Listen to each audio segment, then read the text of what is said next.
A landmark report out today forecasts that Australia will have budget deficits for the next 40 years.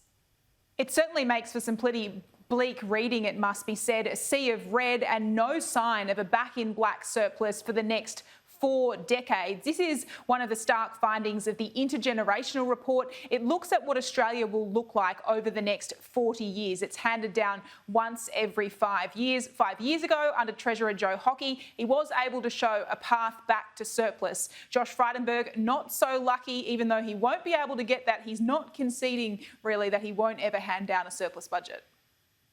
As you know, we've faced the biggest economic shock since the Great Depression with a once-in-a-century pandemic. We had balanced the budget for the first time in 11 years. Going into this crisis, we saw welfare dependency at a 30-year low. We saw growth in government spending contained to a 50-year low. But we then faced this enormous challenge.